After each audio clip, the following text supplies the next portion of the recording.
Kwa wale ambao wanakusikiza for the first time, this is bezradio.co.ke. Welcome to bezradio.co.ke, or else you can find us on my Safaricom app. Now, hebu tupe intro kwanza. Okay.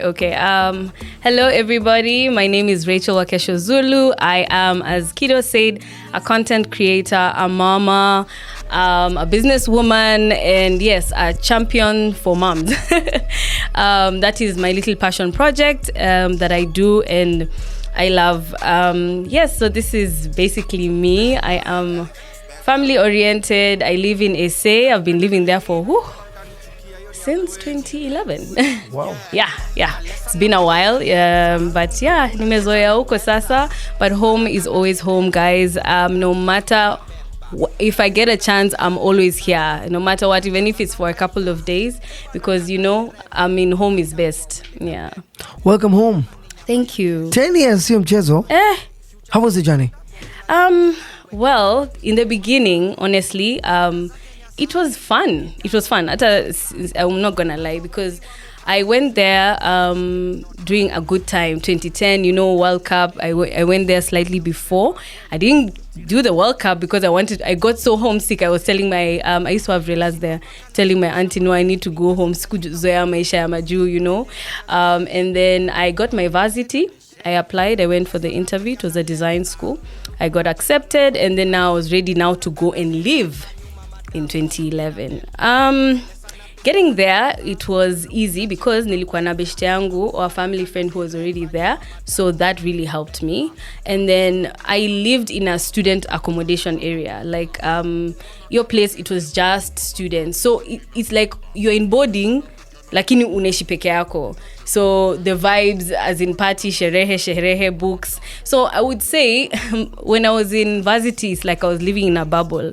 Everything was nice, and kulikuwa na diasporas from all over the country, so you didn't feel like you're particularly alone. So that was, that was a nice time. It was fun times. That was my #fun time season in SA. I see. Yeah. Of course, in the next few, we're going to discuss about now your transition, adapting, schooling, starting, your journey up to where you are right now. Of course, so many people will ask me, Kido, unajua maju in Europe, USA, is going to South Africa. Guys, tell me, going to South Africa ni kwenda majuu kweli? Ama unajua, unapanda tu basi, unashuka hapa chini South Africa, unaambia watu uko diaspora. Really? Juu umechange SIM card? Really? Juu watu wanaongea lugha nyingine? Really? Is going to South Africa Maju? What is your understanding of Maju? Of course, in the next week, we're going to discuss about what is happening pale South Africa. What is good about South Africa? Of course, Wakesho, stay tuned. I like your spirit. I like your vibes. We've got a lot of more to discuss in the next few. Hey, mnaingia kwa Bar Friday, sio? Audio wa Muranga featuring Furthermore and Harry Craze playing kwa Bar ndani ya bezradio.co.ke. Welcome back. This is a beautiful, beautiful Friday. Of course, I'm having one of the mom content creator, of course, a founder and a mentor to many all the way from South Africa back to Nairobi, of course. Home sweet home. Yes. Lazima nyumbani, of course. Culture, adaptation, lifestyle and everything, of course, considered as challenges when you go to a foreign country. Sana. How did you adapt? How did you manage to maneuver between those things? So I lived in Pretoria before hapo ndio nimelanda. So in South Africa, different areas speak different languages. So Pretoria is mostly Tswana, Pedi, and then in Joburg is Zulu. It's a Zulu-based. So different areas depending where you are. So I had to learn a bit of Tswana just to greet, because South Africans, the black South Africans, hawapendi kuongea English hivyo sana. So when you're a fellow black person, they assume, especially kama you look like them, they say I look like them. So then they assume, when msewetu. So if you speak English, it's like they are taken aback. Or they're like, where you don't want to speak, kama uko na maringo flani, So then I wanted to learn also, for easy assimilation, yeah. I didn't know I was going to stay there forever, but it's very important to sort of know the cultures and the things that surround where you're staying, so that you don't make unnecessary, issues for yourself. So yeah, I learned Tswana. So yeah, that's what I was speaking in Pretoria. And then now when I moved later in the year in Joburg, I'm currently trying to learn Zulu. And I learned by watching like series. My father-in-law is also Zulu. So when he talks, I speak to him. because it's an intentional decision. If you're living somewhere, guys, just try and learn the language or the culture so that you can so it's less frustrating, because I found it less frustrating if I knew in SA, for example, you can never go at kwa shop unasema nisaidie tuna Colgate whatever. You have to greet. If you don't greet someone, you won't be served. A must. They will consider you very, very disrespectful. So I had to learn, you know. So every time I come here, I greet watu wa duka nini. Anyway, I'm from Coast. Us respect number one. So here in Nairobi, they're like, ala, kwani wananisalimia. But it's my culture, ni kitu nimebeba nayo.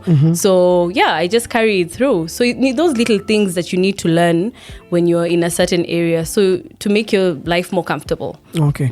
Of course, just to ask you, maybe curiosity, how many languages do South Africans speak? 11 national languages. 11 languages. Okay. Nice to know. Now, you've mentioned earlier that there is, the black South Africans and the white South Africans.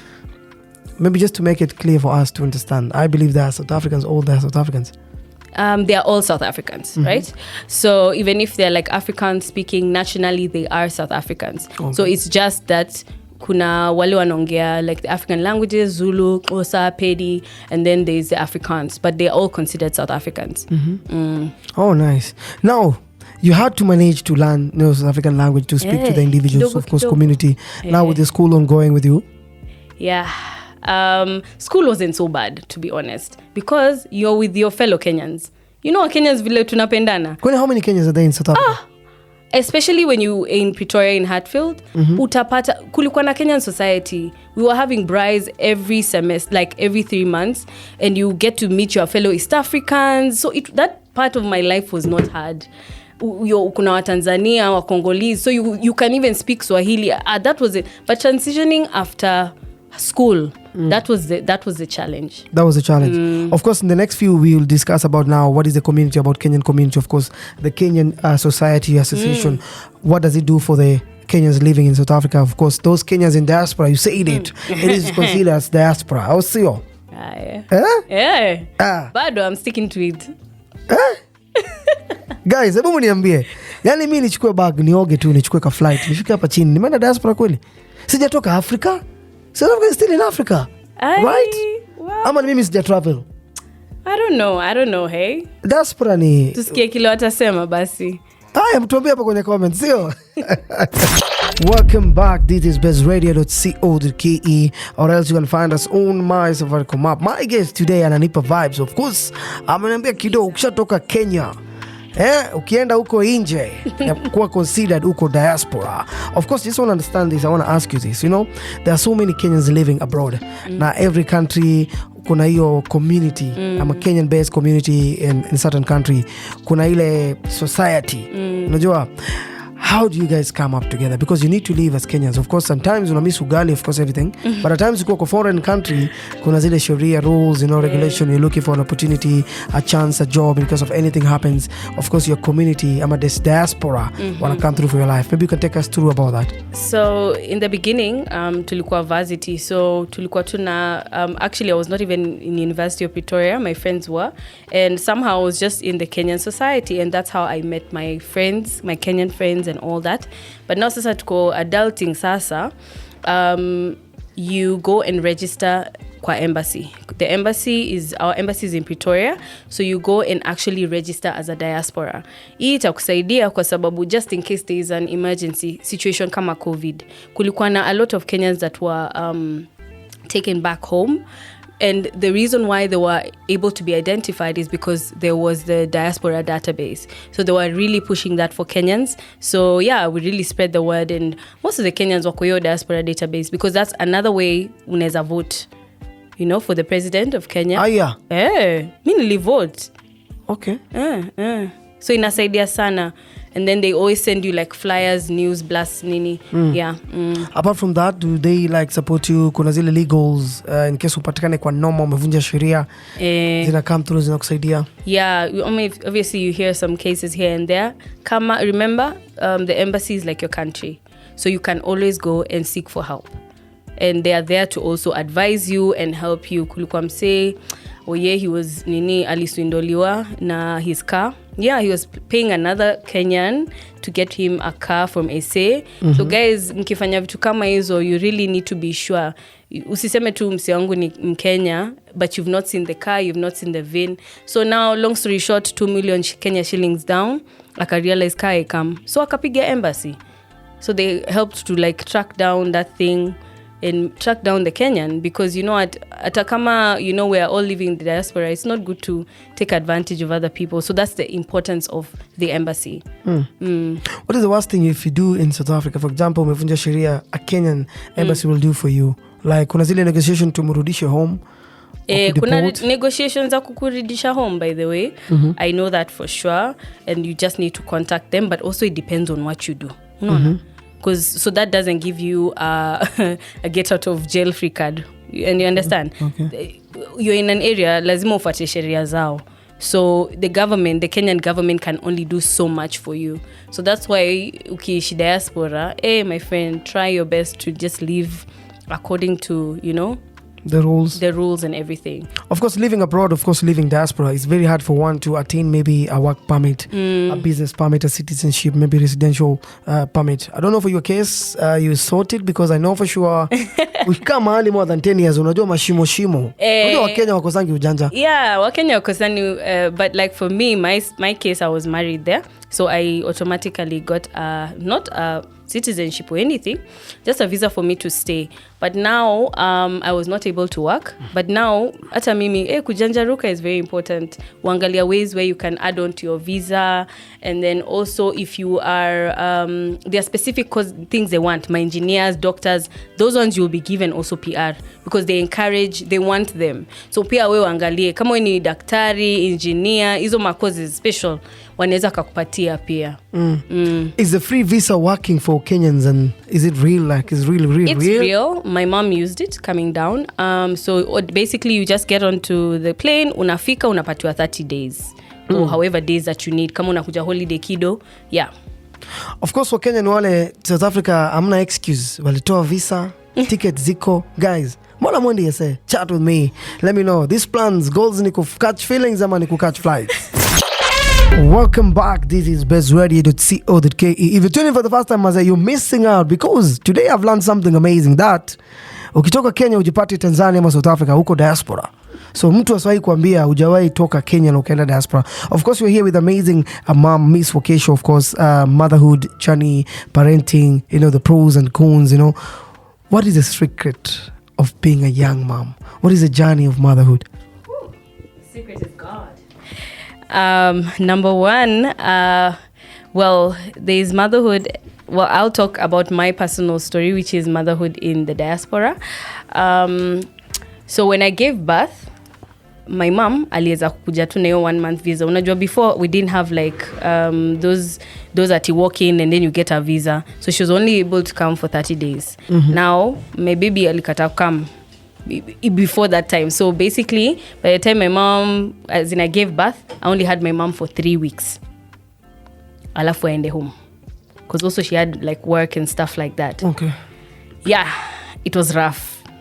What do you mean rough? Postpartum in itself is a rough journey, and it's best served with people you love, watu umependa na umezoea, people you can be vulnerable with. Awezi ka enda through something so deep and such a huge transition in your life kama uko na watu trust, kama uko watu hauko comfortable now, like 1,000 things run through your mind. Nikiacha mtu hiyo hapa niende kuoga atakuwa sawa. Okay. Like something basic like that, you know? So being a first time mom, it's challenging, as in uko on anxiety times 1,000. You're always running scenarios in your head. Like, what if this happens? What if that happens? Sasa now, jobi ya madhe, like your mom, your aunt, someone una trust, is someone to tell you, by the ikitu ni normal. You're not going crazy. You're worrying, iko normal. So we fanya 2, 1, 2, 3, you're going to be fine. So a lot of moms in the diaspora don't have that. Some people, their moms couldn't come, especially time ya COVID. Guys were solo. I have cousins who gave birth and they were alone with the baby. So it was a very, very tough time. And because of that, I was like, hey, thank God, at least my mom alikuja akatufanya crash course, akadip. But at least thank God for technology, we can always be on the phone, chatting, nini. Yeah, so because of that, I realized that motherhood is a very lonely journey. So let me start something that I can talk about the things I went through and how I dealt with them. Maybe tasaidia one mom here and there. And when I started it, nilianza 2 lives too. And a lot of moms are like, guy, me, I relate. Nilikuwa so lonely. I didn't have time for myself. I felt like... And there are some things that, as in, it's only a mom who can say, manze, at this journey, it was frustrating. I was not happy about ABCD. Because outside in the world, when you're a mom, they expect you to be overjoyed. They expect you to be happy. See, it's a blessing. But the truth is, you go through this field of emotions that honestly is not joy, is not happiness, is not, hey, bouncing baby boy, congratulations. Unaona, watu wanakuja na hizo ma vibes. And if you're not a parent or a mom, you won't understand.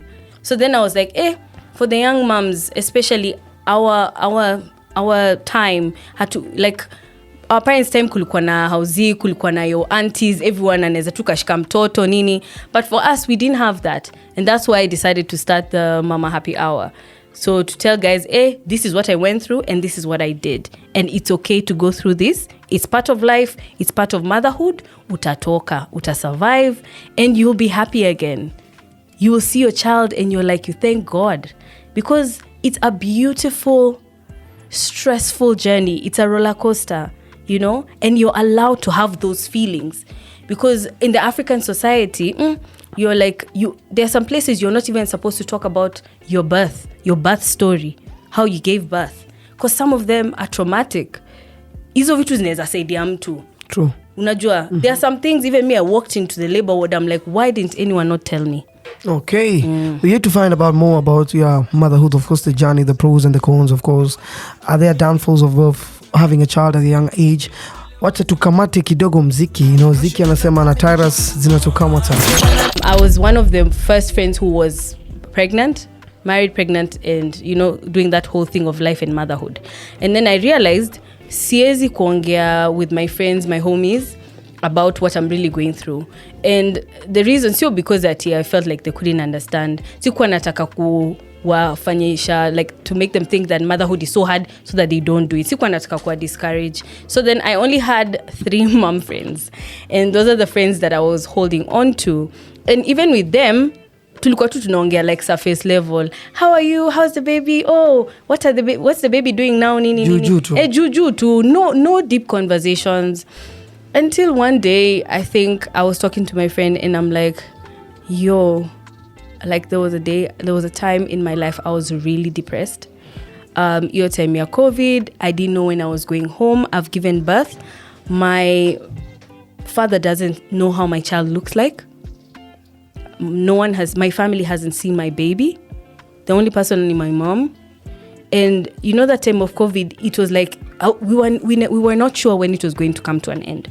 So that thing, like, I can openly say I was depressed.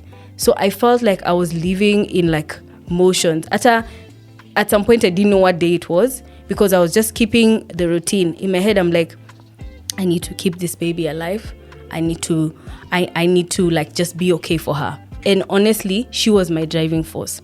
I went through that. Obviously, nilikuwa naongea with my husband. He was like the only person I could talk to at the time. And then, thank God, I went through it and I got through it, you know. So after that, I was talking to my friends about, hey, man, this and this was happening to me. They're like, oh, it happened to you too. I'm like, even you? Yeah, even me. But now a certain period of time, maybe before COVID, because COVID was long.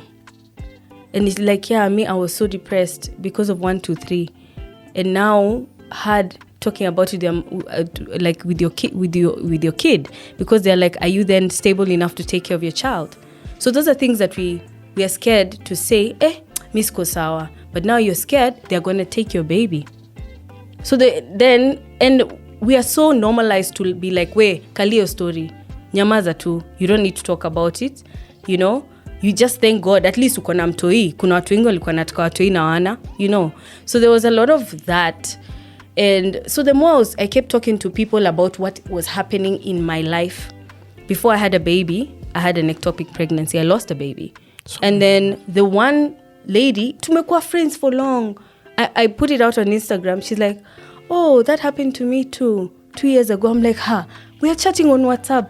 Why didn't you tell me? She's like, no, I just thought that, you know, I mean, it's normal. Sisi lazima tukue wangumu and we must just, you know, tuvumilie tuendelee.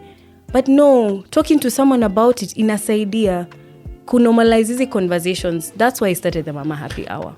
Why is it hard for people to, you know, speak? Like what your friend mentioned to you, like, is it hard?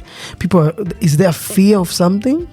The African society has taught African women, African mothers to be quiet, to not engage, to not tell people much, because utaambiwa na aunti zako, useme hivyo, utaanza discourage your other cousins about motherhood. Right? And there are some African countries that actually talking about your birth is not allowed completely. So ukiulizwa how it was, utasema it was good, it was magical. But deep down you suffered, but you have no one to tell. That's why I'm pushing these stories. Is there a right time for someone to, you know, give birth? Are there perfect timings? I would say personally there's no perfect timing. Ata me, I was married, like with my husband, but I still felt like kuna vitu nyingi, like I was not ready, you know? So you take your time. We mwenyewe just think about it and see if you're ready. Yeah. Guys, what do you think about motherhood, parenting? Are there mistakes people make? Till when will our women have the space and freedom to speak out, to share their journey without people, you know, kwa judge pale kwa mitandao ya kijamii? Chat with me on 0716250933. This is getting deep. Hey, what? Niko na Miss Wakesho na yuko live ndani ya Base Radio to see the KE. By the way, Wakesho, umemiss kukula nini by the way? Hey, the moment nililand, niambie without shame, sausages. The Kenyan pasua. Mimi hata na bebanga with my chest. I will say it. Royco, kuna royco ingine hapo ya dry fry nimeka kwa bag. Yeah, kuna some things you can't live without. Na watu wakikaa wanatuletea, and then unajua ile nini ya kusukuma chapati. Mwiko. So hard. Kama ninatonga je nini? Ile niyo. So nimekuja kununua huko. Nimevunjika na kuja. Yeah, chapati, biryani. We were having cassava chips with my cousin. Hapo Voi. Zile za cassava zimekuwa chili. Hai, tumebomoa kama 2 packets. Hamjabeba? Sikubeba, lakini I have the memory within, like vile nilizikula nikazi enjoy jamani. It was very nice. It was very nice. For just to ask you this, what is the sweetest thing ukiwa nyumbani? I would say family. Family is the best thing? Yeah. Now, you've mentioned family. To understand this, I'm going to ask you this. Of course, parenting abroad, my diaspora, is very different, hectic, compared to maybe while you're home with your family. What is the difference?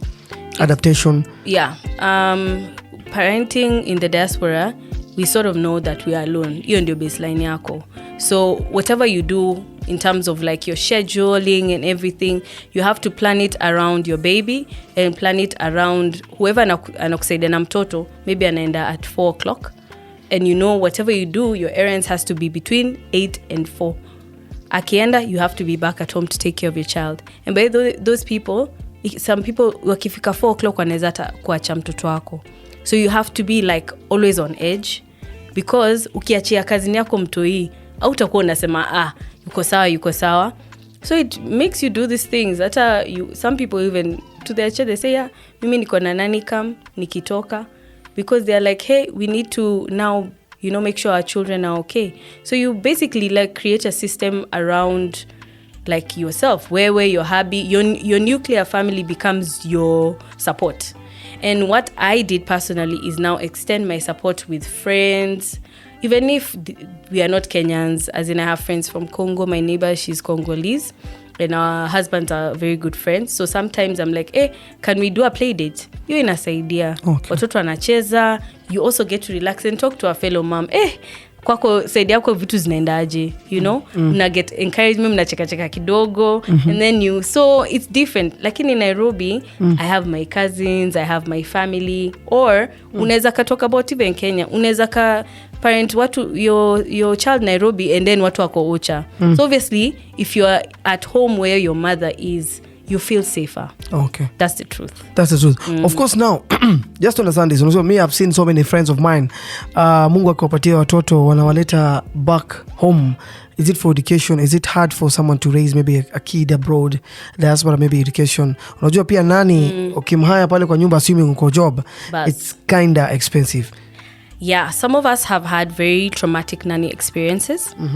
And some of us, like mtu anakuja, like unaona vile anatreat mtoto wako, it's crazy. So then unasema, hey, ni rather nichukue nimpeleke home kwa mom. And some of us in the diaspora can't afford childcare because in SA it's expensive, but uko UK, Europe, it's like triple the price. So they look at the math and then they're like, wacha ni heri nifanye kazi, I send mom home. So in those instances, it's very painful to let go of your child, kumpeleka nyumbani, kukua place where your child is not there. But you know at least your mama kuna mtoto wako. Okay, okay, that's good. Wow, ni kama hii chapter 8 haitaisha because now parenting, motherhood is something, of course, something sweet. Of course, you've mentioned earlier, watu wasikimbilie kukuletea maua.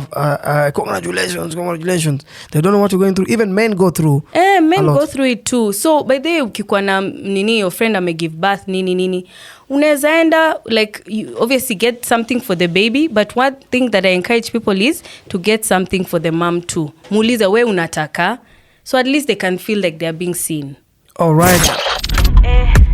Yes, wanasema mapenzi hayana formula. Wakesho, parenthood kuna formula? Wapi? Formula ni wewe unakujipangia mwenyewe. Hakuna formula. And then inalingana na wewe, inalingana na you and your partner. Because remember, parenting na motherhood is a team playing sport. It's very encouraged to do it together, especially if you're a couple. When your mom, don't feel usijitoe, you know, from your partner or your husband, because you have to do it together. Hiyo kitu ni team effort. So vile nyinyi mmedecide nafanya parenting yenu, hiyo ndio schedule and formula lazima mstick nayo. Of course, you can't do this alone. Of course. You need your Mr. White, Mr. Wakesho, Mr. Zolo. Mr. Zulu. Mr. Zulu. Amekuwa supportive aje kwa maisha yako? Wow, where can I start? You know, mimi ni extrovert. Like I have an extroverted personality, that's me. And I usually say he's the yin to my yang. He's the one who holds me down. He's the one who will tell me like, apapana, you're going too high, come down, you know? So any idea, any vision namwambia nampatia, he's very supportive. Like when I started doing the buzz, the first time ulini interview, hatukuwa na nani. So quickly he's like, ambia mother, your mom to come. That's somebody we can trust. Someone else will be like, na ujipange, because you know you have a child. Unaona? Hakuniambia, what about your child? Nini. Alikuwa one at the time. Vile niitwa. And I had to go every day in studio. Lakini alisema, no, we'll make it work. You know? Mtu ameni support throughout my journey. Niwe mse. Like, I love him to bits because of that. Hata say I'm here, my business. Inaendelea, it's running. My deco business. Kwa sababu ya him. Like he's like, no, I'm gonna carry on with the shipments and stuff. Nothing needs to stop kwa sababu uko hapa. So the support is key. The love is key. Even though ananionyesha like love, like I know like this guy, I can trust him. Nimeenda, like my things are still going. Yeah. Just to add on that, are our African men supportive in our African homes? And then hii issue ya xenophobia. Tutaisahau. So African men, I would say like it's different. Mi naona ni vile they are raised in their family. It goes back down to the family. Because if the parents wamemwambia they must just sit and wait to be served, that's how it is. You can never change a man. akikuwa married to you, he will never change because sasa umesema ati now you're my husband, lazima uanze kuamka ufanye hizi vitu. It can never happen. The way umemwona is the way it is. So it's now up to you. Are you okay with him being the way he is? Mambo ya kumchange hawezi. Yeah, but they're there and they're very supportive African men. And I would say pia Kido, I'm sure pia utajoin hiyo train ya kuwa supportive man. Unaka very supportive man. So Mrs. Kido akiingia nitakuwa namtumia nini na keep on tabs, but yeah. But support is very important. And with regards to diaspora, xenophobia it's there, definitely. You feel it. There's xenophobia in SA and also racism. So xenophobia is there, like you hear slurs here and there, especially when they're frustrated about something. It comes about vile wakikuwa frustrated about something, then you hear there's a rise of it. So kuna ma seasons. It's not all the time, and it depends on the area that you are. Yeah, same to racism. You encounter it here and there, and then there's racism that is not Atina. They're telling you to your face they hate blacks. They're just not greeting you, as in putting their kids aside, wasicheze na mtoto wako, like things like that. It's there, and it's painful to see. And now we have to now start having these talks with my 4-year-old turning 5 about like mtu akikutreat hivyo, just be kind. And how to navigate it, because that is going to be part of her life. Will this end? Not anytime soon. Why? Because remember, it's a generational thing. If right now your kid you're raising up your child, you're raising up your child to not play with a fellow a black child. See, that child will grow up to distance themselves. So it goes down to the parents. I usually say this: the way you raise your child to be open and okay with everybody, depending on their race, culture, nini. So at the end of the day, it begins with us. If we decide that we've had enough, that's the only way that things are going to change. All right, thank you so much, Miss Wakesho. Maybe just you remind our listeners your social media handles. Okay, my social media handles, my Instagram, Facebook is Miss Wakesho, MS__Wakesho. What? And on the Mama Happy Hour, we have an Instagram as well. And then, my business page is Waridi Design Studio. That is where you will find me. Thank you so much for your time. Thank you so much for getting time to pass by. Thank you. I wish you all the best. Hope to see you again. Of course. Maybe we'll do a Best Radio Live in SA. You never know. Yeah. The year has just started. And this is Best Radio.co.ke. Guys, remember, you can find us as well on my Safaricom app. This is Base Radio. We are 254 to the core.